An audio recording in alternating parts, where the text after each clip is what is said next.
Good afternoon, everyone. Thank you so much for joining us today. It's a pleasure, it's an honor to be here with all of you. This is the fourth edition of the Halal Industry Forum. First of all, I would like to express my deep gratitude to the ASCAME as well as to the Instituto Halal for helping us to organize this wonderful event. Today, we will be having two panel discussions. First of all, we will be having one roundtable about the halal market potential in the Mediterranean space. And finally, after this first one, we will be having another one about blockchain and the halal certification. Let me introduce the speakers because today for this first panel where I will be the moderator, we will be having wonderful speakers. We will be having top speakers from the halal industry space. Today, we will be having here at the stage Mr. Ala Els, the Secretary General of the Federation of Egyptian Chambers of Commerce, along with Mr. Mulay Mansouri, the CEO of Holding 19 Invest. In addition, we will be also having Mr. Karim Touré, the CEO and founder of Modanisa, and Elena Nikolova, Mrs. Elena Nikolova, the founder of Muslim Travel Girl. Both we will be participating virtually, so we will be having both in the next few seconds here with all of us. Now I will take my place for starting with the panel discussion. We have 40 minutes for the discussion plus 5 minutes for the Q&A session. So I will start with the founder and CEO of Modanisa. As I said, Mr. Touré is the CEO of Modanisa. Modanisa is the largest modest fashion company in the world. It's a Turkish company, and they are leading the modest fashion industry globally. So I would like to start. I don't know if we have Mr. Touré with us or not, but I suppose he's there attending the event virtually. Hi, how are you? Happy to see you. You are on mute. I think you are on mute. No, I'm not. Now we hear you. Now you are there. Thank you so much for your time, for joining us today. So, Mr. Touré, I would like to start this panel discussion sharing some questions with you. The first one, I would like to ask you, how did you achieve the success? How did you start with your business, and what next for Modanisa? Thank you. Thank you for having me. And hi, Barcelona. I'm sorry that I'm not there in your beautiful city at this time. And thank you for having me. As you said, Modanisa is an online modest fashion company, and we are a multi-brand modest fashion retailer carrying more than 1,000 brands in our portfolio. And we are selling to 130 countries worldwide. We have 2 offices other than Istanbul. One is in Dubai, the other one is in UK. And we are truly a cross-border e-commerce site, also owning modest fashion shows, modest fashion weeks in the world. We did in London, Istanbul, and in other cities. And we all started in 2011. It was my mother is a modest fashion lady and wearing hijab, and I saw the clear and present need over there.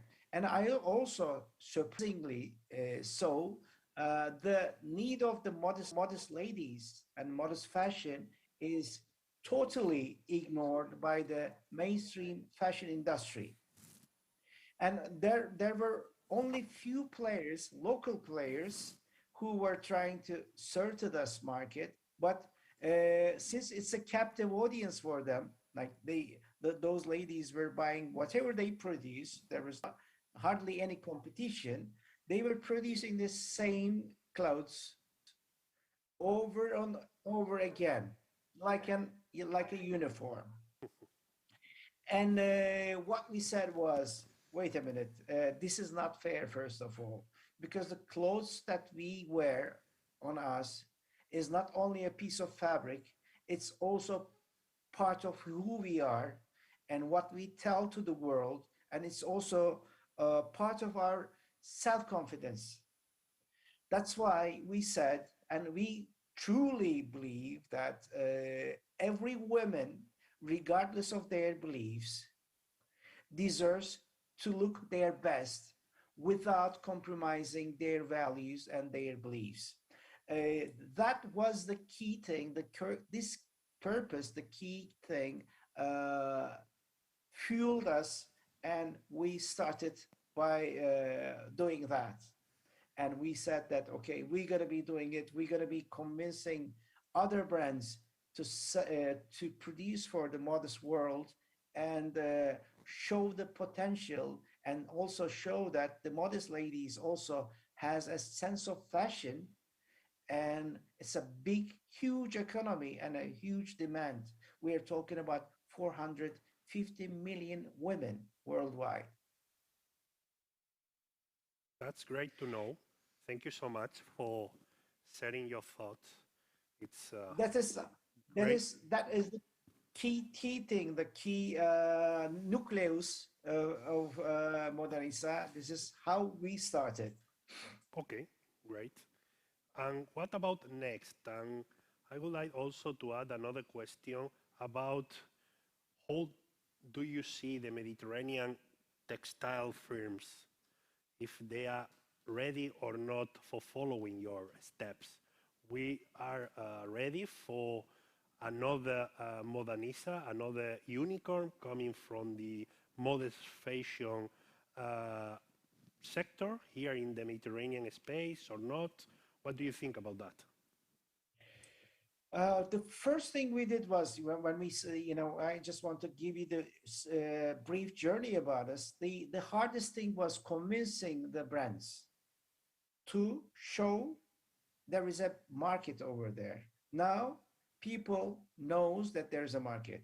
Then the new brands can be sure that there is a market over there, and they can follow the footsteps of Modernisa, but not necessarily. Since we have Modernisa, and since Modernisa is attracting more than 300 million visits annually, we can use this platform to reach out to the world, and we can work with the brands in this platform, in this wonderful platform.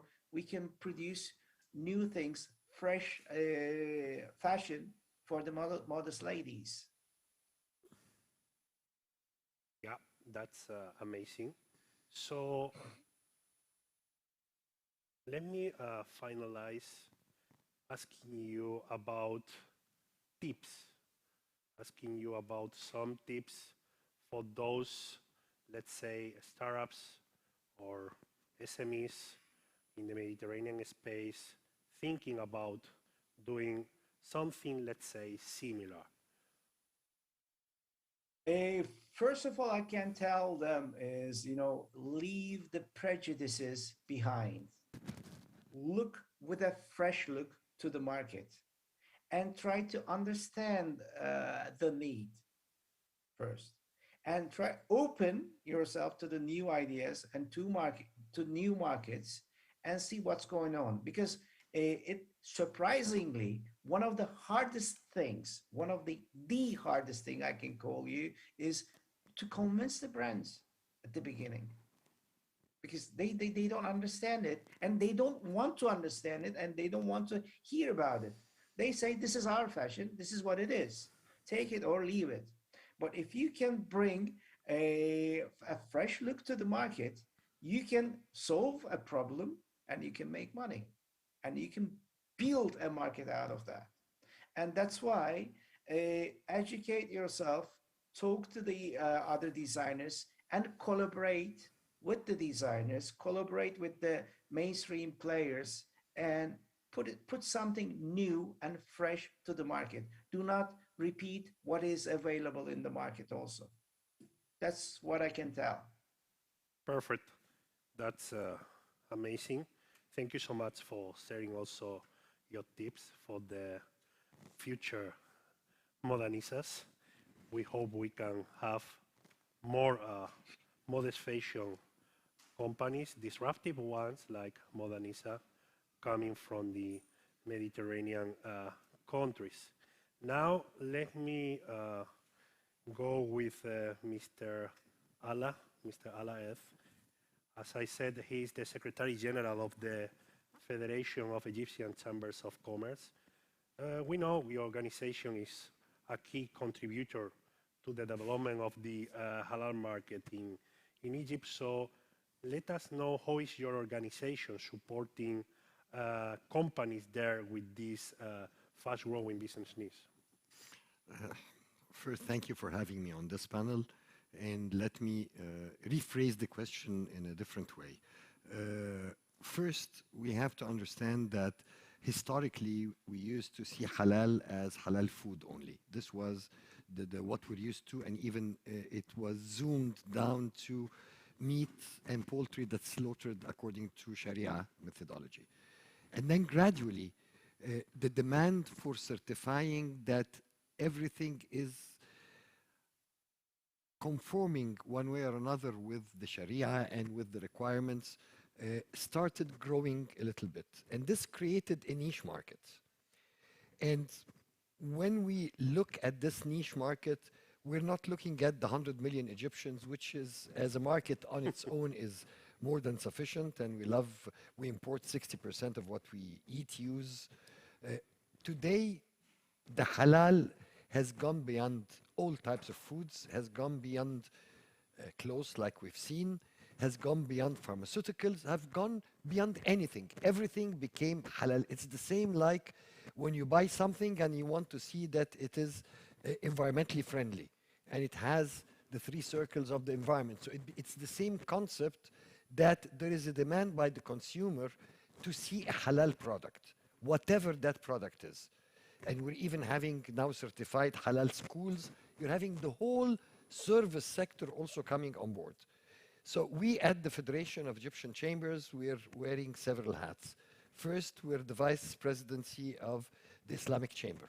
So it's one of the main arms bringing together the 77 Islamic countries, where the real market is within this cluster rather than being within Egypt only. Sure. Why I'm saying this?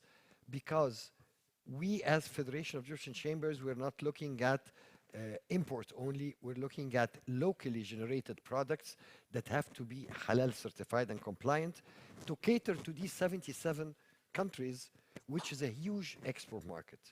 And this brings us to why we're talking about this in Barcelona. Because we believe in what we call triangular cooperation, third country cooperation. We can have Spanish, we can have European companies cooperating with Egyptian companies, for example. I have to promote my country. And the Egyptian companies will be helping the European companies to comply with the requirements of being certified, as well as open for them access to these huge markets. We have an advantage as Egypt. Our market is not the 100 million Egyptians only. It's a 3.1 billion consumer markets with 0 customs, with very proximal tools to approach these markets. We have the whole EU and the EFTA. We have all of Africa, where there's a big number of Islamic countries in it. We have the Mercosur, South America, which is one of the biggest suppliers of food to the whole world, not only to our countries. And all this without customs and with very easy access to them. So what we're looking at halal as an opportunity for companies to access a market normally they could not access it. A Spanish company, a Catalonian company, a company here in Barcelona does not know what are the requirements to be certified. They can work hand in hand with an Egyptian company where they help them to certify their product. Even better, they can export the raw ingredients or raw materials, even if we're talking about textiles and ready-made garments, to be finally assembled in a country like Egypt. By the way, this applies to Morocco, to Tunisia. I'm not I'm promoting my country, but I'm promoting our Mediterranean partners also. And then can be re-exported with zero customs. For you to export from Spain to an African country, you'll pay 60, 70% customs. Not to mention, you have a nightmare of logistics to be able to access that market. Whereas we're lucky in Egypt having the Suez Canal, so 40% of the world trade just passes by whether we like it or not. So we're accessing all these markets with zero customs. So I'm looking at it as an opportunity. We as business people don't see problems. We see opportunities. And halal is not a barrier. Halal actually is a market enabler. And I believe that with the fourth, I've been honored being on the previous three sessions during the economic week of the Halal Forum, and I see the growth of this sector, not only in size, but in number of players. And here is where I think any company in the present economic situation that we're seeing with the supply chain disruption, I think that building bridges between our countries, building bridges across the Mediterranean, reaching out between Europe and its neighboring Arab countries, I think is a golden opportunity for increasing exports, for accessing newer markets, and coming up with a different sector that you can really cater for. And we have, I'll switch hats now from Federation of Egyptian Chambers to both ASCAME and SIBA, which is the Confederation of European Chambers, where we have a big number of EU-funded projects that help comply with requirements of markets. We had a huge ready-made garments project where a big component in it was the halal textile industry, and we helped lots of companies in North Africa to be able to, in partnership with European companies, to be able to access the halal market on global basis. We had the Mediterranean Diet as well as Lactimed, two food projects where we help companies to be able to access the halal sector worldwide, not only within the Mediterranean. So I believe it is an enabler of accessing newer markets, coming up with newer products, and with key companies like the ones we have on the panel, you can get the flavor and the glimpse not only of the opportunities, but of the modus operandi and methodology. And let's not forget that we have in Spain, in Barcelona, the Halal Institute, which is a think tank and an enabler and provider of know-how of how to comply with such markets. Thank you so much for your comprehensive answer. You said that you were promoting Egypt. I would like to go deep into that. So what future do you see for Egypt in the halal space? Look, I believe in free trade, and I believe that in a container that comes to a country full has to go back full. I never believed in promotion of exports. I believe in the promotion of trade. And the same applies to investments, the same applies to consultancy and services. So what we do see at the moment, we're having even in Egypt today, halal hotels, which is a new sector that's booming, and it's catering to our guests coming from the Gulf. You have the potential, I believe the sky is the limit. Why? Because whether people are religious or super religious or not religious at all, when it comes to halal, it's more cultural. It's not only religion. People would prefer to buy what is halal rather than to buy what is not. And when we say is not, it doesn't mean that it is not halal, but it's not certified. Here, big difference in, True. in nomenclature. The potential is astronomical. I believe that we should all be working hand in hand trying to increase the benefit that comes to our businesses from utilizing the halal industry. And for example, our pharmaceutical companies, we have about maybe 80 companies manufacturing pharmaceuticals in Egypt, and almost half of them did not have halal products. The ones who had halal products were booming within the Gulf, within some African Islamic countries, within some Asian countries like Pakistan and Afghanistan, and not to mention even in South America to the Islamic population, which is huge there. So here we're looking at, it is not, again, food only. This is maybe the thing that we need to propagate and keep hammering on. When we're talking about halal, halal is mostly a way of life rather than talking about specific products. Perfect. And finally, let us know your thoughts about the new halal legal framework for Egypt, because there is a big conversation about this new approach, and if you can share with us your thoughts about why Egypt is coming now with this, let's say, new approach for halal. Egypt is thinking about also, let's say, leading in the future this market and competing with other Muslim majority countries such as Malaysia or UAE, for example, no, in this space, or why they are coming now with this approach. Okay, let me flash back to all what I have said. What I said is that we see a huge opportunity in the halal industry, and when I say industry, it's comprehensive, covering everything. And to certify that your product is halal, you need to have a certifying body. And we found that the amount of money being paid by Egypt for certification of what it imports only, we're not talking about exports, just imports, basically it was food products, is astronomical. So it's a golden opportunity that since you started having South American, Brazilian and Argentinian companies as certifying bodies, then gradually it went into Asia, then it came back into Europe like Turkey, then it went to the Gulf. So Egypt decided to, if you can't win them, join them. So they started their own certification system. And like any certification system that you start, you need to have a critical mass to get it moving. So what Egypt did from the start is they said, okay, our imports will not acknowledge except our certification. I believe in free market economy. Again, like I said at the start, this was my opening statement. However, according to WTO, you can have a couple of years of supporting any new industry by protecting it and giving it some legal rights. And this is what Egypt has done. This is not a permanent modus operandi. This is something to just get the whole operation moving. And according to WTO, this will not last long. So this is to comfort all, I won't say competitors, all partners working in that field. Our main issue is first benefiting from the amount of imports of Egypt. So using this as a way of getting this certification system up and running and acknowledged and accredited and approved worldwide.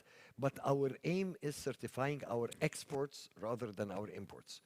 So within a very short period of time, this will be switched to be certification of Egyptian exports rather than imports. So it's a transitional phase, but it's a way of having the brand and the process being acknowledged and known by all players. Perfect. Thank you so much for your clarification. I think it's clear to all of us why now Egypt is coming with a new halal regulation, halal legal framework. Now, let me go with Mr. Mansouri. Thank you so much for being here today. Thank you so much. So, Mademoiselle Saint Claude is becoming a reference in the halal cosmetic space. That's clear. So, what has the halal certification meant for your company? En français, c'est possible? Yeah, please, go ahead. Alors, What's very important is when we created our group holding Business Invest. It's a tool which enables us to put on the market different products, for example, cosmetics, food supplements, and different agro-food products made, designed in France and in Europe. Earlier, I heard the Egyptian Chamber of Commerce I have on my right speaking about the halal certification system. And from a Muslim country point of view, and from our point of view, from France, for example, where we are the pioneers of high-quality products, premium products that are halal certified. So what I'm trying to say and what I'm trying to explain here is that the main goal of our approach is not to go after turnover or to simply make money. Initially, it's to cover a need that everyone can see. This need was this need for high-quality halal products. And that would not be coming from a Muslim country, but rather a European country. So I'm trying to explain our approach. It's quite an important nuance. When we began to commercially promote our products, we went to see Arab people in Arab countries and we said, this is a halal certified cosmetic brand. And they said, halal cosmetics? No, we don't do that. We don't want that. That's what Arab people said. And when we went to see the Europeans in Europe, in North America, when we went to Southeast Asia, Malaysia, Singapore, New Delhi, everyone was impressed by a brand that was 100% French, 100% European, and that was covering this demand in the halal market. So this halal market looks very sexy, but it's extremely complex, very difficult to access. Why? Because the majority of products in this market are not very technical, they're not very nice. When you look at the packaging, it's not attractive. Thomas, do you buy halal products? No? Well, the majority of people prefer products that are not halal. So our challenge when we were creating our holding was to create halal certified products that would be identical to non-halal premium products. That's our goal. And so we spoke to the Instituto Halal, the Halal Institute, and they, with their expertise, enabled us to receive certification that would be up to the demands of their demands, but also our customers' demands. I'm not saying that halal products are not good quality, but they don't have a good reputation, that's for sure, even among Muslim people. So when you go to see Muslims and you say, this is a halal product I have for you, and they say, no, I don't.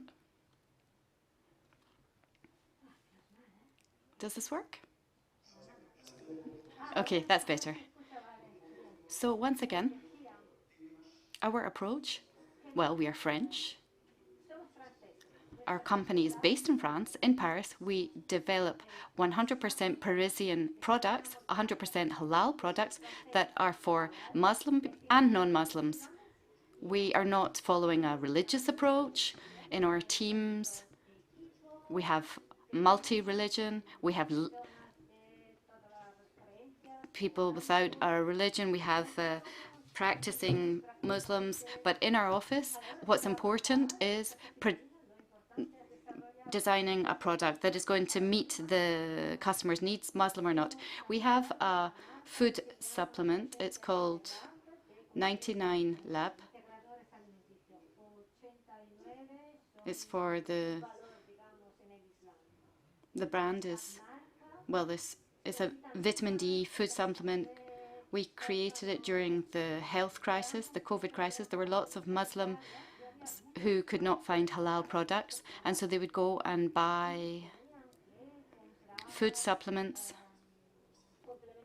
that were pork-based, and you know, they were asking in pharmacies, is there any pork traces here or not? And in France, well, religion can be a complicated topic. And when you go into a pharmacy and you say you want to avoid pork-based products, people get annoyed. So we decided to create this brand for French people, for French consumers initially. And when we got started with that, in pharmacies, immediately we were very warmly received by the customers. So now we are rolling this out in the competitive market in France for food supplements. So what I'm trying to underline here, Mr. Guerrero, what's very important is we need to try to cover, whether this be for our company or for anyone else in the halal business, we need to try and offer high quality, make the most of scientific progress and link that with halal certification. And that creates a better image. I think that in non-Muslim countries, there's a new generation of business people who are aware of this halal market, because we've spoken about trillions. We're not talking about billions of euro market. We're talking about a trillion euro market. And almost half of mankind will be Muslim in the future. And we must offer high quality. Thomas, I hope I was clear with my line of argument. I hope it was clear. Yeah. But let me also ask you your thoughts.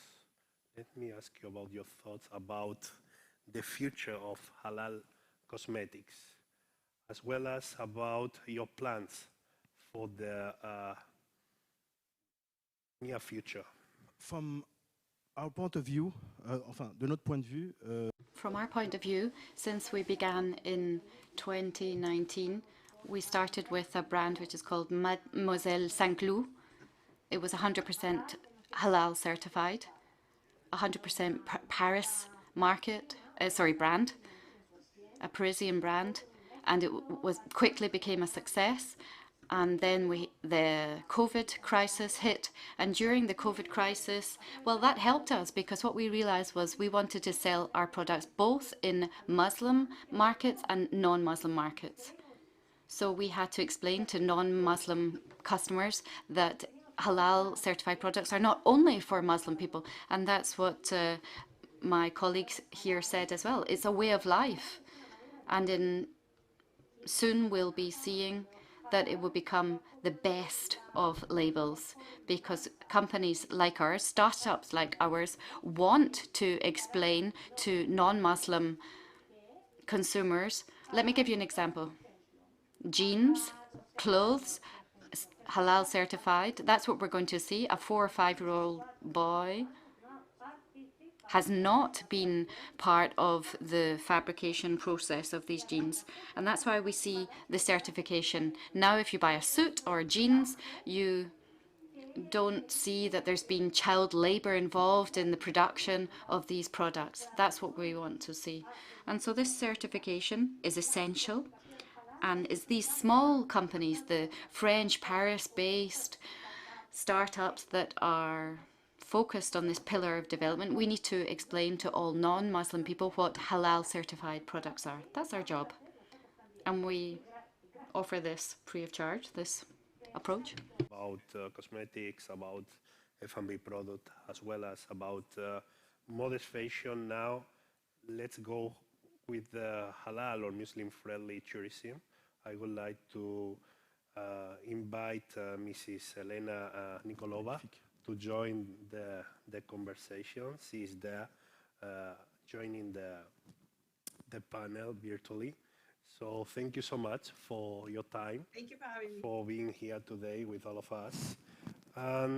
Well, you are the CEO and founder of Muslim Travel Girl. Let me, ask you if, first of all, if the tourism companies in the Mediterranean space or countries, if they are or not capitalizing on the existing business opportunities, talking about when we talk about halal tourism or Muslim-friendly one? Right. Are they capitalizing on it? No, in my opinion, of being in this industry for about 9 years now, they're not capitalizing to its full potential. Of course, COVID slowed things down. I think that was unfortunately a very big drawback for the halal travel industry. Hopefully we are picking up again. But can they do better, especially considering that Mediterranean countries are so popular with Muslim travelers?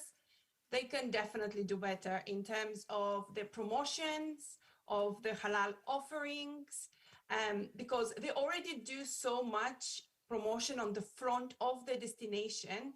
But we shouldn't forget that in 2019, just before COVID, the halal travel industry was almost at 13% of the global spend, almost $200 billion. And in the next 10 years, it's going to be almost double that, $400 billion. And a big part of that is to the Mediterranean. And unfortunately, I find that they do have promotions when it comes to the destination, but I still feel they're scared of promoting their halal friendliness towards Muslim travelers. And this is where they should be capitalizing, because the Muslim traveler, especially coming from the European countries, and we're talking the UK or other like Germany, which has a massive, Muslim population. They are drawn to the Mediterranean. They go to Spain, they go to Portugal, they go to Italy, they go to Greece. And I always find that they still ask, where can we find halal food? Where can we find a mosque to pray? Are the hotels actually offering halal breakfast options, which is such a simple thing that you would consider that, hotels or, tourism bodies would promote even on their websites. This is not the case. And unfortunately, I feel that this is a missed opportunities for a lot of the travel industry in Europe, to capitalize on. Okay, it's clear. Fully agree with your approach. So you were talking about promotion. Please let us know, what do you consider basic for, let's say, creating a Muslim-friendly or halal tourism destination? Right. I think especially for the European countries, and that's one of the things we do with Muslim Travel Girl, is we educate not only the traveler of their opportunities of what they have available in certain countries, or cities or destinations, but we also talk and consult hotel industries and governing bodies about how to approach and offer those. And I think the number one thing, especially in countries that don't have a majority of Muslim population, is education. Educating the hotel boards, educating the DMCs, educating whoever comes in contact with Muslims. How many times have I gone to a hotel and I check in and everything's great and I get as a welcome gift a bottle of wine? It's not because they want to insult me, it's just because they don't know. And one of the things is that a lot of companies, especially I find that in Spain and Greece, where we have a lot of Muslim population, that like Muslim travelers and tourists, hotels approach me and they ask, what can we do? Because we're not sure what to do with them. So number one for me would be education of, what a Muslim traveler needs, how to make them feel more welcome. And it's not that difficult or, complicated. It's just small things that anybody can do really. And I think it's super important. The second one will be promotion, as I mentioned again, working with bodies, working with content creators, promoting those offerings. I find sometimes and that has happened actually in Spain to me. I go for breakfast and I'm pretty sure I'm not going to find anything halal. And there were so many halal options. Unfortunately, however, there was no promotion of it. And I find that this is a wasted opportunity for those hotels to do businesses. Number one, because they do want the custom and they are being approached and, they're being proactive. And number two, because travelers actually don't know that. And trust me, Muslim travelers will prefer a hotel that can offer those options, for example. or a destination, and working with those people. Halal food, we mentioned, is super important. We mentioned as well that it's cultural, and I totally agree. It is cultural in a big percentage of that. So number 3 is get your halal food options available. Get a small guide of like places to visit that are Muslim friendly, that don't have suggestion of bars or nightlife in them. More family friendly options available. Where to pray as an availability, and of course halal food. There is no city in Europe I have been that does not have a halal restaurant somewhere. And having those options available and getting them known, I think that's where the problem is. It's not that people don't want to approach Muslim travelers, but I find that it's always proactive on the Muslim traveler to go out there. It's driven by the Muslim traveler rather than being driven by the industry as a whole to be able to approach those customers, because it is a wasted opportunity and it's a business transaction. Muslims want to spend their money, but they do want to be acknowledged as a consumer for what they offer. Good. And how is your organization helping Muslim tourists, having in mind all these, let's say, barriers or issues that you said? So Muslim Travel Girl is a website helping Muslim find Muslim-friendly destination, helping them with their religious pilgrimage, helping them find halal honeymoon options. I source and write from a personal experience, as well as source the experience of other travelers of places they have been, creating a guide to be able to actually help Muslims to become more confident Muslim travelers, and also to help the industry to realize that there is potential there, and that we do want to grow to more than 400 billion in the next 10 years. And it's not only about halal food and halal fashion, that there is so much more opportunity for Muslims to experience things and for companies to actually benefit from it. So we do offer consultancy, and we also source destination guides, places to visit, halal restaurants. And we do a lot of that just by, word of mouth, and people sending their suggestions and their options for places that are, they have been to, and they know that they have halal options available. Perfect. That's a great job. Congratulations. And now we are finalizing this panel discussion, but I think we have some minutes for opening the floor to the audience. If you have any question, we will be having a 3-5 minutes Q&A session. So please feel free to pick the mic and ask whatever you want. I think we have one question here. We have one mic here. I'll give a comment. Okay, wonderful. Hello. Yes. I have one question for Elena. Yeah. Hi, Elena. This is Barbara from Spain. Hi, Barbara. Met in London some years ago. Yeah, I was wondering, there is one question I have. What is the power of tour operators from Islamic countries in pushing a little bit more destinations to have more halal ecosystem, to welcome tourists? I think it's an excellent question, actually. And just to ask you're asking from Islamic countries to the to Europe, right? Yes. Yes. Yeah. They have a lot of power, actually. And I'm not talking about the Gulf only. I'm talking about Southeast Asia, like Malaysia and Singapore, Indonesia.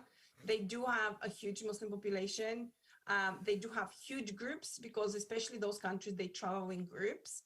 And I find that they don't do as much as they should when it comes to, researching the destinations and what halal they have to offer. I find that they sometimes stick to, 1 to 3 places. And again, I think it is again a cooperation of approaching the agencies with the destination boards of the of the cities to work together to offer more, because again it goes back to educating and making those relationships and building a bigger base for everyone to benefit, really.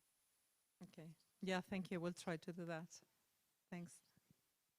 Thank you so much. I don't know if there is or not another question. If not, Mr.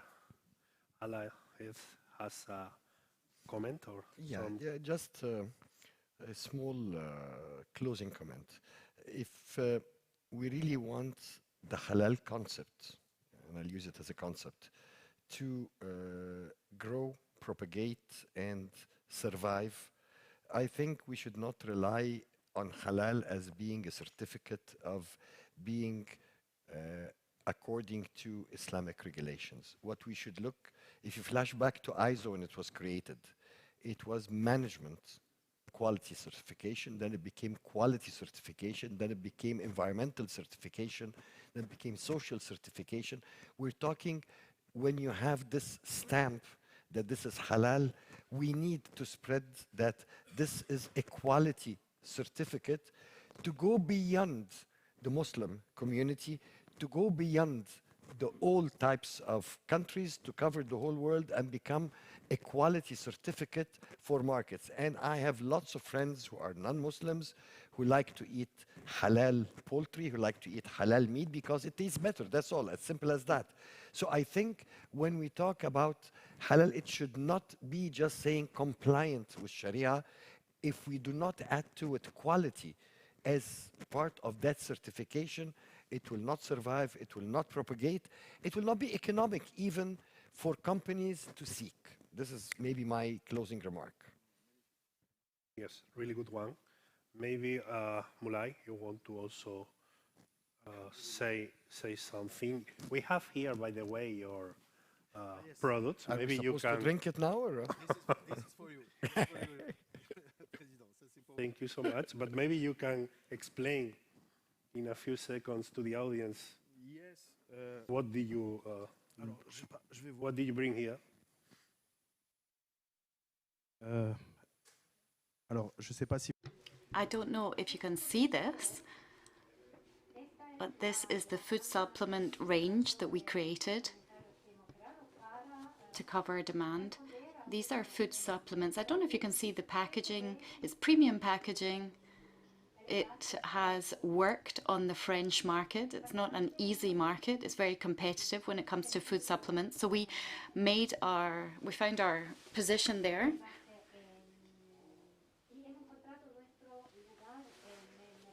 And halal, the certification needs to be synonymous with quality. And it's startups like ours, which are neither Muslim nor Arab, that achieve that. And the certification is really what it comes down to. You know, people ask, who is the certifier? And we try to offer some signs of safety thanks to the certification. So we say the audit takes time. You have to audit all the way up to the raw materials, and that's very important. So yeah, once again, I fully agree with you. It does need to become a sign of safety, this certification, and the manufacturers, the distributors of halal products need to work hand in hand with certifiers. And what, you know, if there are certifiers that are not very scrupulous, there are certifiers who are not scrupulous enough, and they should be removed from the landscape because they can really harm the certification. So this 99 lab,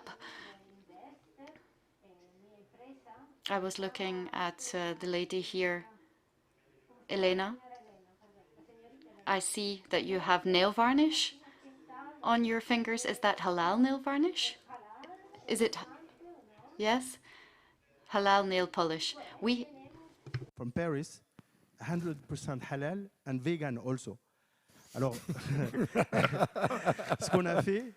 So, no, really, to be honest, I'm not trying to push an ad here, but we make the most of our experience and our expertise. We combine the vegan certification with the halal certification. So now we have vegan and halal products that are both for Muslim consumers, but also non-Muslim consumers. And we've developed this, well, I wouldn't say that, well, the French market, there are some people who are not tolerant of Islam and some that are very tolerant. We need to strike the balance there.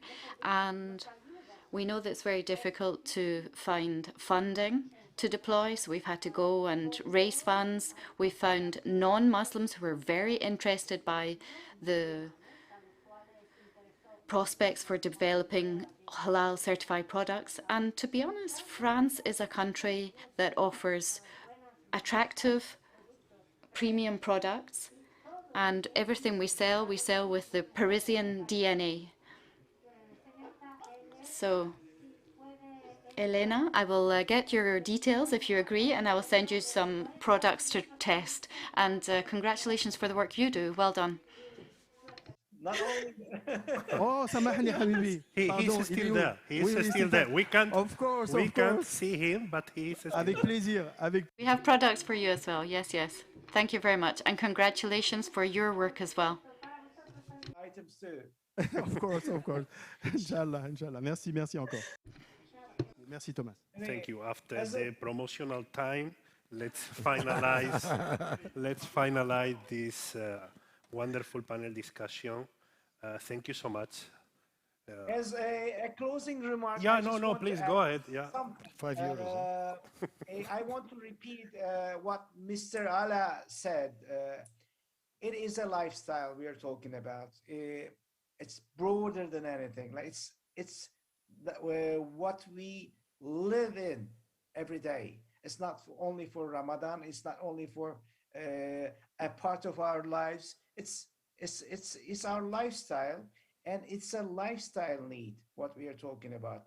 That's why in the future, in a very near future, we are also turning Modernisa into a lifestyle company, and we are all welcoming Elena and all those guests over here to Modernisa, their brands and their countries also, to promote the countries, to promote the tourism, to promote the halal food and cosmetics all together and in a place. Since we have more than 300 million visitors per year, it is there. It is good to use it together, good to share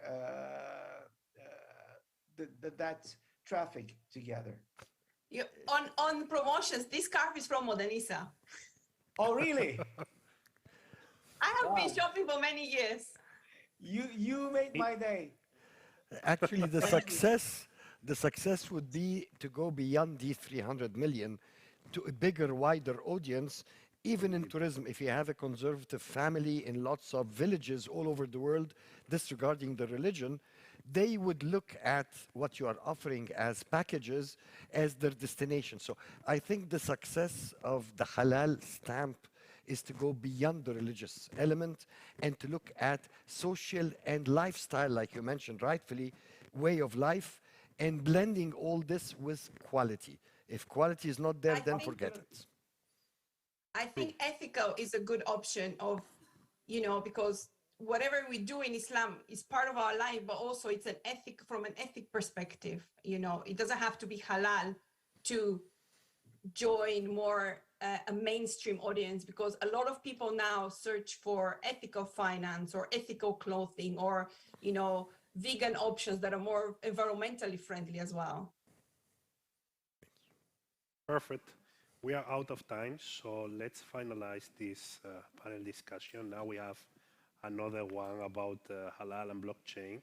I invite you to continue here. And thank you so much for your time, for being here, for this opportunity. Let's keep in touch for future collaboration. Thank you so much. Thank you.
too late for me? It's not too late? Diane, I need you to tell me that it's not too late. I need you to tell me that I'm a good person. I know that I can be selfish and narcissistic and self-destructive, but underneath all that, deep down, I'm a good person, and I need you to tell me that I'm good. Diane, tell me, please, Diane, tell me that I'm good.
Assalamu alaikum. Welcome to the second panel of the fourth Halal Industry Forum. The second panel is about blockchain, and we are going to discuss its role in the halal industry. And to open the session, we have Ms. Isabel Romero. She's the CEO of Instituto Halal and president of Junta Islamica, which is a pioneer organization in halal certification. And we have Mr. René Bernard. He is an early believer in blockchain, and he works to put this technology in business and society environments where trust and credibility are highly valued. He's a founding president of the Malaysian nonprofit Access Blockchain Association and co-founder of tech startup Luxtag. So I welcome them and I give them the floor. Ms. Isabel, you may start. Bismillahirrahmanirrahim. Assalamu alaikum. Buenas tardes. Lo primero, Firstly, thank you to the organisers of MediWeek for hosting this panel on halal. I think it's very necessary, and I think our country, although we have done a lot, we still have much to do. I'm going to take these 5 minutes to try to zoom in on the Halal Institute. I'll begin by saying that next year we will be celebrating the 20th anniversary of the registration of the Halal Guarantee stamp. It's a stamp of quality, and from our beginnings we've believed that quality halal needs to go hand in hand with this certification because it's a link that is inseparable. So that's what we've done from the very beginning. Over the 20 years that we've existed, I would say that we have been going through an internationalization process. We have offices in Spain, Portugal, and in Mexico. We have certified almost 1,000 companies over the years with more than 5,000 products. And we are expanding now to Latin America in different countries because we see that thanks to the language that we share, that's our natural market. Next, the halal certification is not a product certification, but rather a process certification. If not, it could not be a quality certification. Therefore, our approach, of course, there's a product or a service that will be certified, but our approach is the process, the procedure, the set of traceability that an industry or a company needs to comply with. So we're on this panel because blockchain is now joining as a further element of quality and control, which companies and we ourselves should incorporate in procedures. In our processes, we're now at that point where we are controlling traceability right through to the emitting the certification with QR codes. So on our website, any part of the world, you can check whether a certification of a product is authentic or not. So that's a step we've taken. We would be delighted to find out more in depth the procedures of blockchain so that when it comes to documentation, we can guarantee that the documentation and the set of procedures offers us guarantees. We're the ones who issue the certifications, but also for those receiving the products or services.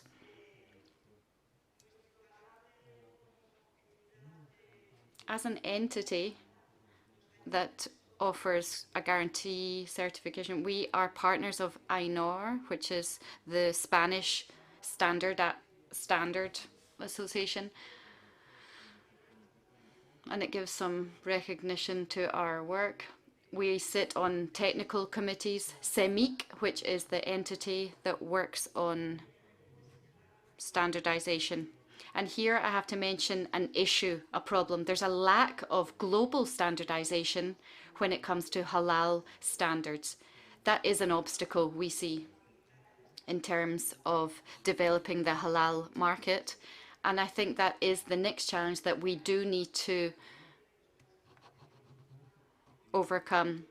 We need to stop thinking that their standard is the only standard of protection. We have to have a shared standard for the market so that the market can really harness its full scope. Certification, as we've heard mentioned, it's an ethical certification. It brings together different important factors. The religious aspects, it's for everybody, but it does have religious aspects that are part of the procedure. And then scientific, technical factors that have to meet the international standards. So I think those are other important elements. We have also, over these years, we've incorporated training. We're very aware that companies, entities, and public institutions need to know what halal is and what halal means to be able to be in the market and be competitive. And to conclude, because I think the expert has a lot to tell us in this respect, I would like to say that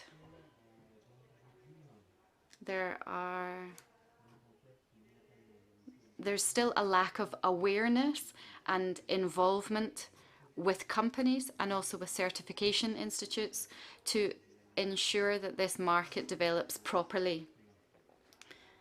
We still need institutional awareness. We are seeing support.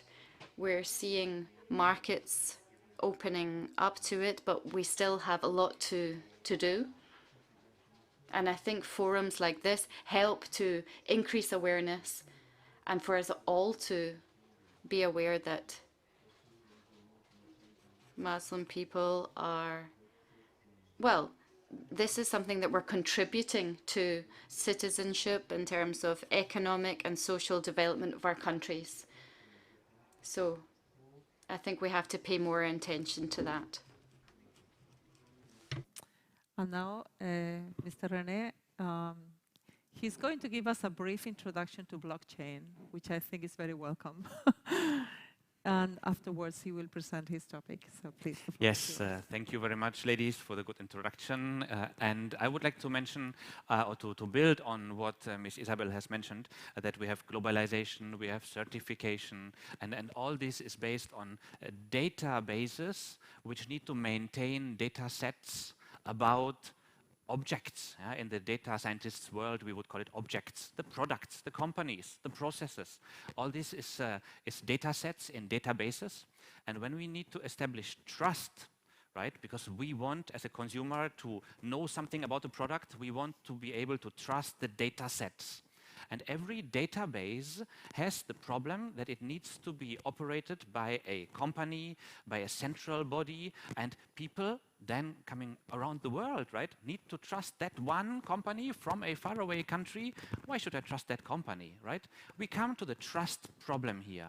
And so the blockchain technology is one interesting, novel database technology which improves on how we maintain integrity of data in databases.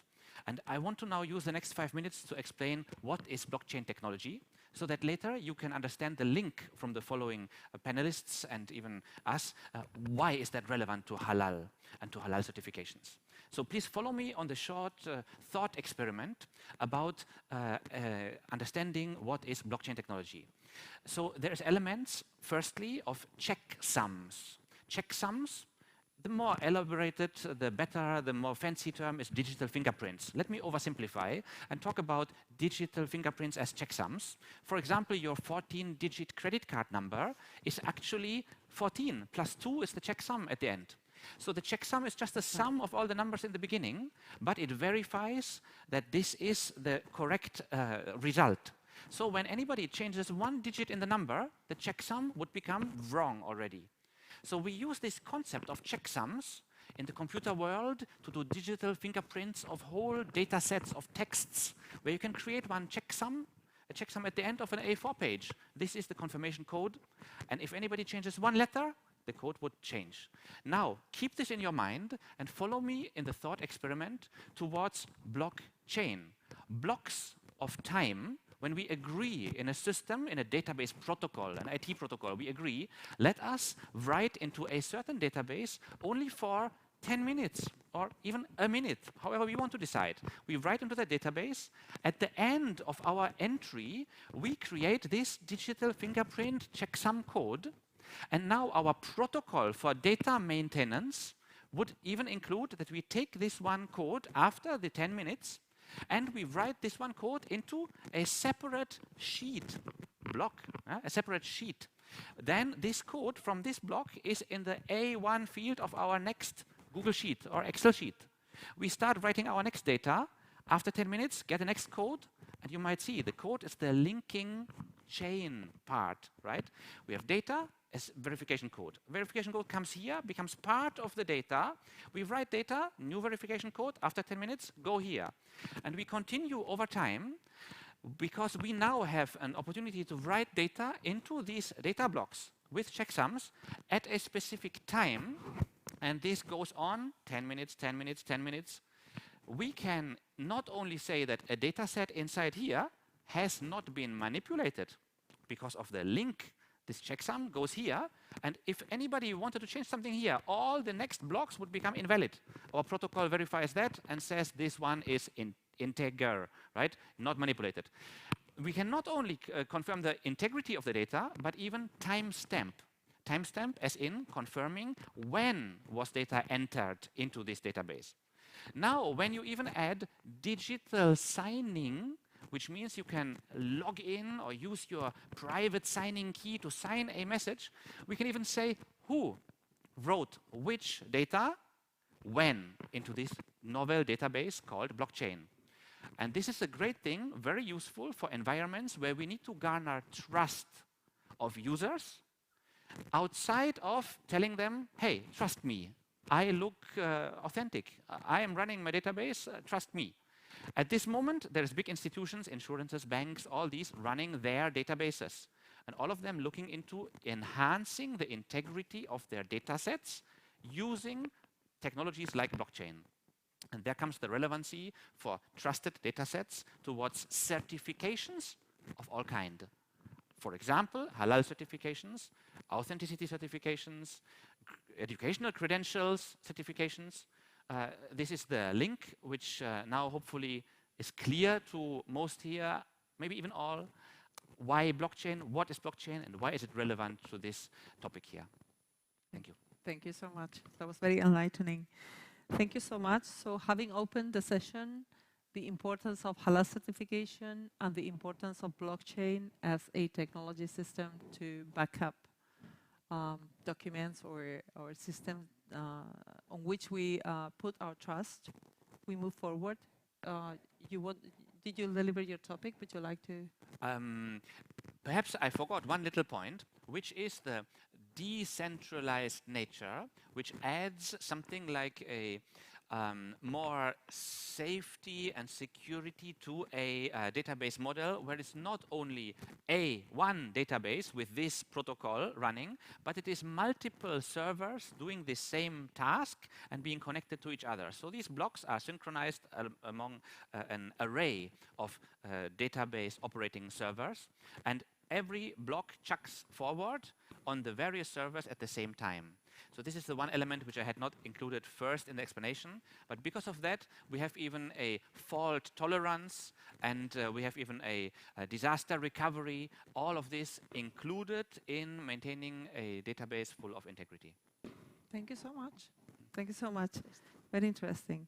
So please stay with us nearby as I invite the rest of the panel to join us for a wider discussion. So let me please introduce. I think we have Mr. Zahid Mir online. Mr. Zahid, can we see you? Zahid. Zahid, Eric? No, ahora no puedo ver a Mr. Zahid. I can't see Mr. Zahid. So we have, our next panel is with 4 experts. I'm going to introduce them. Online we have Mr. Zahid Mir. Hello. Mr. Zahid, welcome. Can you hear me? Assalamu alaikum. Oh, okay. I can see him online. Maybe you cannot. We'll come back to him in a moment. Mr. Saeed Bozra is the head of halal auditing of Instituto Halal. And of course, in his job, integrity of data and traceability are key to guarantee the certificate and to get the consumer to trust the product they are consuming. He's a PhD student and his expertise is in veterinary science. He will explain more in detail about the importance of blockchain in halal certification. We have Mr. Eric Salazi. He's CEO of Tea Food International, based in Germany. And he develops and implements blockchain-based traceability systems in different countries and sectors.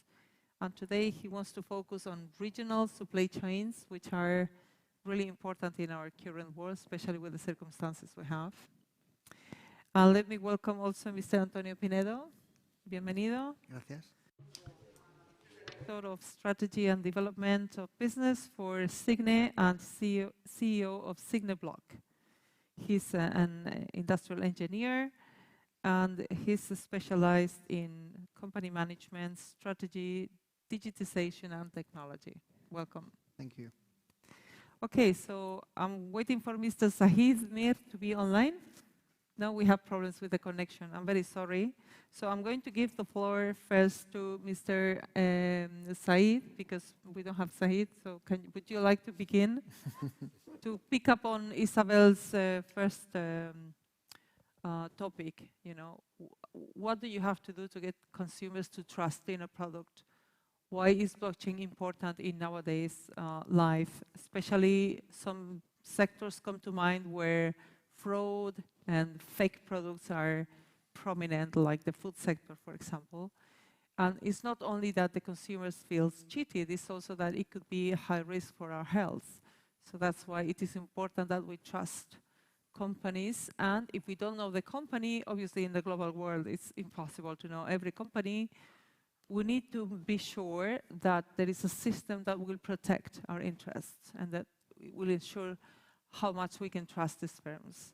So going back to halal certification, which is a huge market, how important this is for consumers and from the perspective of producers and certifiers. Okay, thank you, Barbara. Good afternoon, everybody. It's okay? Okay. My thanks for the organizer for this Halal Forum industry. I am here representing to represent my colleague Mohammed Escudero, who can't come here. And I will do the best to represent. I will speak in Spanish. Maybe it will be better. Okay. Buenas tardes a todos. Good afternoon, everyone. Thank you for inviting me to this panel. I'm going to speak about certification and applying blockchain in halal certification. Following up on what our keynote speaker, Isabel Romero, spoke about creating the QR code in our certification system to allow verifications to happen. I would like to mention that when it comes to certification, in our case specifically halal certification, we consider that as a certification system that's based on a quality system. With that, we also then go on and certify the product. So we have a certification process that's based on procedures, approval of a halal system, halal quality, then we certify products, and then we can take it a bit further and we can even certify certain parts of products in some cases. So how does this new technology, blockchain, affect our systems? If we look at the first part, which is certifying a quality system, then we start with the last phase, which is maybe where this process is most implemented, verified with a QR code. So we have a final certification of a company that guarantees that this company has implemented a certification system that assures halal quality. And this can be verified by any person anywhere in the world via a QR reader. So the idea of taking this a step further in this certification phase, this quality system, for this to be a traceable system from the first point of contact, exchanging information with the company and feeding this block into the database, as explained by the previous speakers. In order to be able to use that QR code reading, we can follow the traceability, we can have traceable information which we can trust and which offers this guarantee for the consumer, for the authority, and for any agency or any community or representative that is involved along the way. It's important to highlight that this chain, or maintaining this link between the blocks of this new technology, is important for this to work and for it to be traceable and transparent. We need to feed each block correctly, each piece of information in each phase during the process. And this is a task which can begin from the company itself or the client. Then the team that works on a daily basis, which can be the certification department or the audit department, can do the in situ verification, and all this information and verification is brought together in the block, and then the information, this offers the traceability and gives the consumer confidence and the authority. So that's in terms of the process. having this technology applied to the certification process for a quality system. We can move then to a second phase, which is product certification. There we need to verify each product, the state of the ingredients, the suppliers. Their collaboration is very important between suppliers to provide that information, and there often there's confidential information. We can speak about that later as a challenge itself,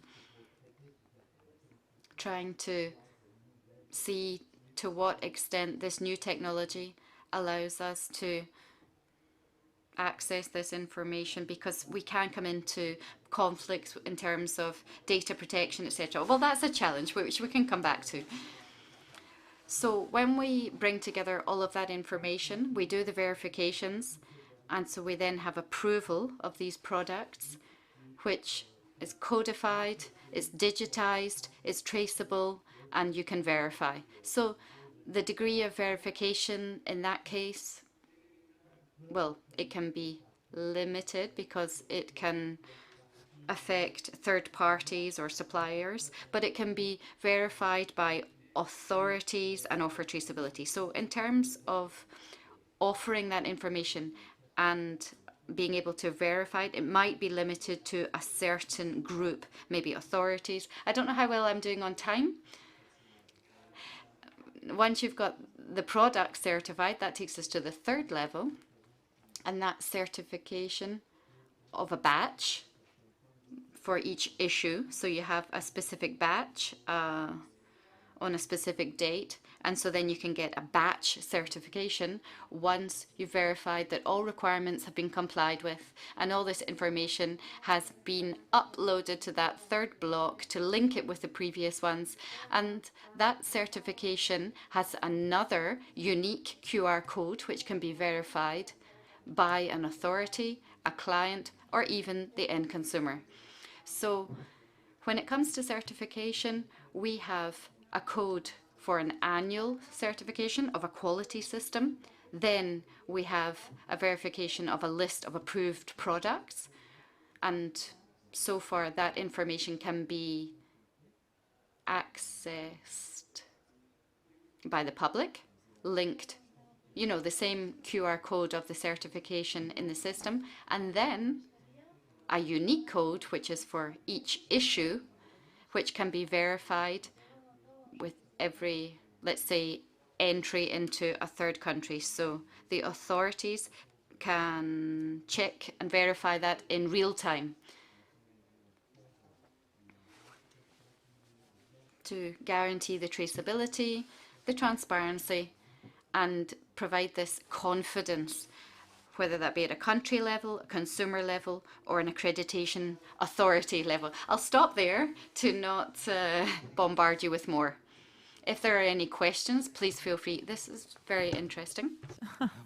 It's very interesting because I think most consumers, we're not aware how quality management and quality certification works. So it's really good to understand the insights, to value more those companies who take the trouble to get a quality certification for their products. Okay, thank you. Now we're moving on to Antonio. Oh. Yes. So the floor is yours. Okay. First of all, thank you for the invitation. And secondly, as there is simultaneous translation, I'm so sorry, but to be honest, I feel more comfortable talking Spanish. Please, of course. Bueno, en primer lugar. So firstly, I think that blockchain technology is here to stay. And we are increasingly seeing that it's being required in digitization processes in the market. Often people don't know that for food products, even more so than in drugs, blockchain can fight against fraud. Fraud is bigger in food products than in drugs. Blockchain is a technology that is fully inclusive. It can work together and combine with other products very easy way, and it can be more efficient. Let me give you an example. We have our company. We have a digital signature certification, and we combine blockchain technology with our signature systems. I'll give you that example later. In terms of food traceability right now, we combine blockchain for Internet of Things devices to guarantee traceability for the cold chain from point A to point B. So it shows that the cold chain has not been broken, and so food will not deteriorate and lead to food poisoning and further penalties by public authorities. We understand that blockchain technology offers so much, but it offers so much more if you combine it with other systems or other technologies. So mixing the digital signature with blockchain technology has allowed us to generate a patent which combines the digital certification with blockchain. That's very powerful because we are able, with the blockchain technology, we can trace a productive system, let's say a food company or a company that produces wine, and generate certified traceability and combine that with digital signature. So we can have certificates that are fully traceable with legal backing.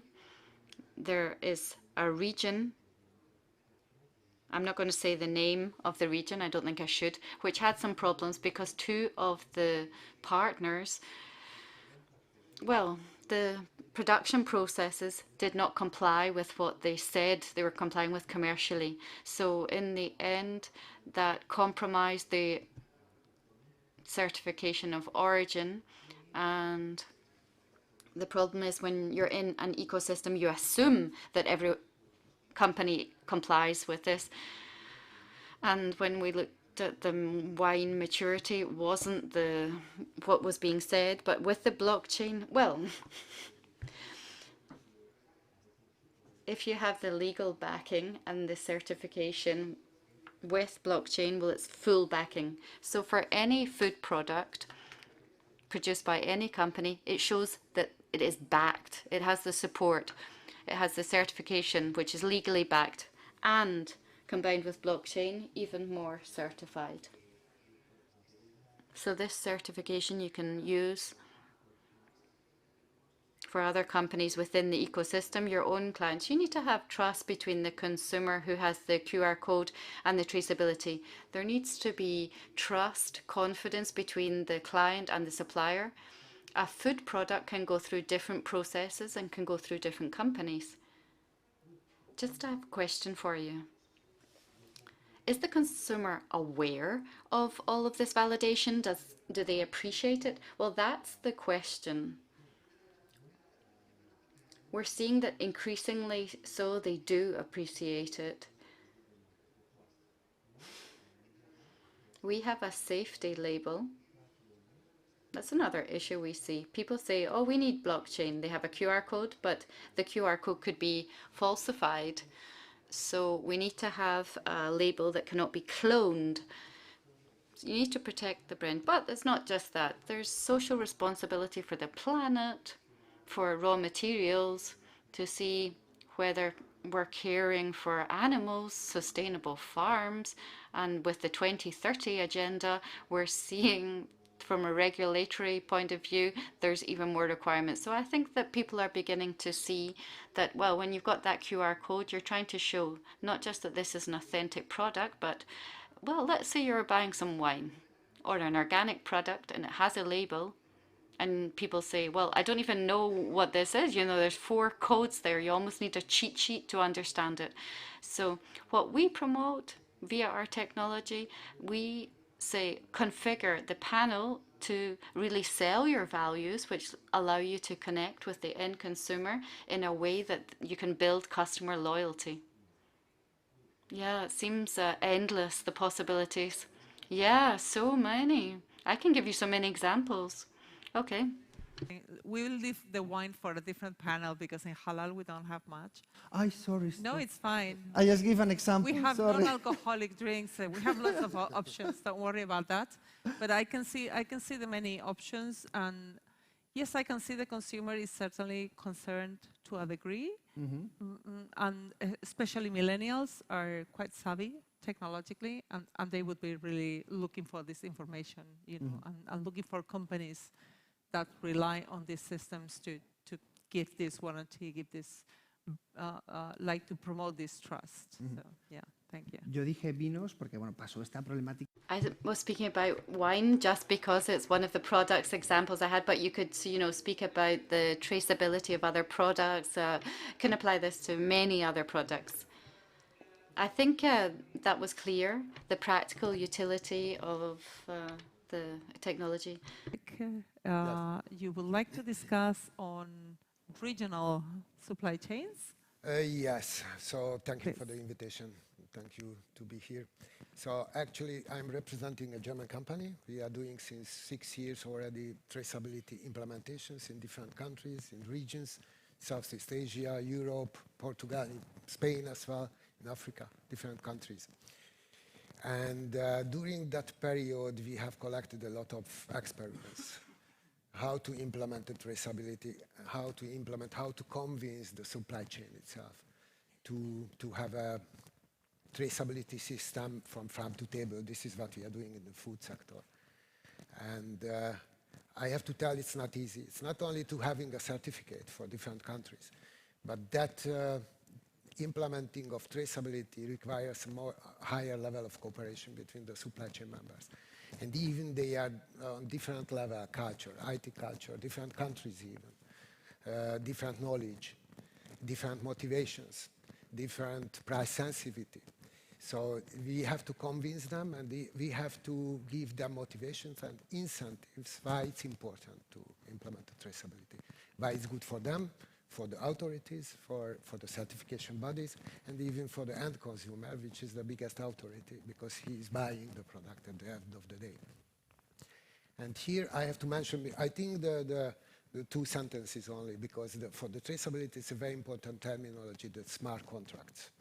Because when we are talking about blockchain, it's not only database, not only, which I think it was a very good explanation from René at the beginning, but the blockchain has the capability to store, let's say, the legal contracts as well. It's called smart contracts. It's a digitalized format of the legal contracts. And in the traceability, it's a very important, let's say, methodology, because this is how the supply chain members are working together, how they sending the product, buying the product, controlling the quality when they are buying a product or package. So the smart contract is a very, very important part as well. And if I have 2 minutes more, I have to tell what are the challenges of implementation. Go ahead. Okay. Please. So the first of all, when we implement a traceability in a supply chain, first of all, to find a contracting partner. Who will contract? Who will order the service itself? Probably the whole supply chain, but maybe there will be a motivator who will decide we need traceability for a particular supply chain, for a particular product or region, or even a sector like the halal sector. And this is the first step. The second step, the motivation, how to onboard the different supply chain members. The third one, and I will be fast, the training. When we signed the contract and all the supply chain members decided that we want to have the traceability, we have to train the supply chain members from farm to retail, that how to use the system, why to use the system, so education and training together. And even the fourth, which is very important, not challenge, but work or task, working together with the certification bodies, and not only the certification bodies, but the local authorities like food safety authority or commercial chambers or different authorities, even tax authority, because they are very interested how the supply chain is working, and they need reports and analysis as well, not only the certification bodies as well. So I have a question. Okay, we can see the importance of the system, we can see the convenience, and we can see probably that consumers are going to be demanding more and more assurance of the products they consume. Yes. But is there like a global initiative, like a global umbrella, or is everybody trying to develop blockchain in their own way? Because with halal certification, the problem we have is nationalism. and every country wants to protect their market and to exclude products. And this, we all say, yeah, there is a big global halal market, but in the end, when you come to certain particular countries, they have their own standard, they don't want to go international, and we have some obstacles, some trade barriers here. Yes. What is the situation in blockchain? I mean, is there a big international scheme, or is it now working more or less in clusters? So, actually, we see clusters and not global solutions. But on the other side, what we see as well, that there are standardization companies or foundations like GS1 in Brussels, who is an organization for retail companies in 110 countries. And they already defined standards for the blockchain-based traceability. And this is very important, the standards, harmonizing the standards. And that's why we think when we are implementing regionally a traceability solution, for instance, a halal-related traceability, then that solution can give a good practice, how to do it. Of course, taking out, let's say, the normal ISO and GS1 standards as well, because it's not only religious, but food safety, logistic, a lot of things beside that. So the standard should be taken, locally implemented, creating the good practice, and then, because the market is global, export-import movements, logistic, transportations, a lot of things, then after that, all the local systems should, let's say, harmonize their standards. For instance, in terms of halal. Which data is needed there, which data is needed there for the traceability. I'm not talking about certification, but when we go deeper in the traceability data collection. So this is the first step, standardized solutions, local solutions, and after that, that local solution should harmonize, work together, even in a big blockchain hub or network. And the halal is a very good opportunity because they are connected anyway. Totally, yeah. So that is a big opportunity, I think, here for the halal sector generally to create a good global solution for the food, we should, even for the food and the push cosmetic forward section an as well. international platform. Yes. Would you like to add anything else? Yes. Bueno, yo estoy en varias asociaciones de varios. I'm in several associations in several sectors, and we speak about standardization of information because when you have transactions in blockchain, it's because there's data that's pre-established in a determined way that you can share. We, with our solution, customers have private information that they don't want to publish because it's their information, and then they have public information. That's what needs to be standardized. And from my experience, what I'm finding is that in the sectors themselves, nationally or locally, they have to come to an agreement. So the fact that halal has an ecosystem, it's far easier to introduce a system within the organization, within the halal ecosystem. Then after that, with other countries, you can take a look at how that is affected. But I think things begin with ecosystems that can share information in the same way. So, you know, from my point of view and from my experience, what I've been able to see in different jobs I've worked on, I would recommend this organization. It's called Global Harmonization Initiative for Food Safety for the Food Market. See, it's more sector-based, and then some are beginning to, you know, move more internationally. But a food product, which might seem quite simple, the number of ingredients that it has, the origin of the ingredients, is all very complex. And to conclude, I'd like to come back to Saeed. I think what you mentioned, you know, the private information, what has not to become public, and then the public information, I think that brings us back very nicely to what you were saying, and you can maybe wrap up with that. Yeah, coming back to the topic and closing the circle, yes, very nicely. I could say, yeah, there's some information that's public. There's different levels of information. You know, any consumer, any authority, any person can consult some information around the world, but there's some information which has legal limitations and which you can't reveal all data to everyone. Some information, yes, but not all of the information. You have to respect the legislation, whether that be nationally or if there's data protection or confidentiality issues when it's information from suppliers, you know, when we're talking about ingredients. So the challenge that we were talking about, harmonization, standardization, currently is difficult. It's not that easy, also in halal. I can mention Malaysia, maybe. There's some platforms, some applications tried this, but this platform was based on the Malaysian standards. For certain products, maybe that might work because there's not much difference between that and other standards. But for others, it's difficult. So what is working now to get this moving, this new technology, each entity with the certification develops its own system with the help from some companies that are more specialized, but then it has to adapt to their own working systems, their own procedures. It's difficult to take a technology, one system, and then apply it because it won't work as simply as that. So it needs to be adapted over time so that it becomes viable and it can guarantee that the information will be provided correctly without errors, and when people try to consult that information, it will be possible. I hope that helped.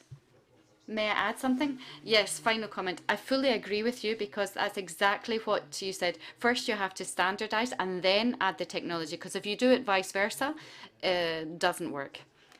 Thank you very much. Being with us here today. I hope the topic was interesting.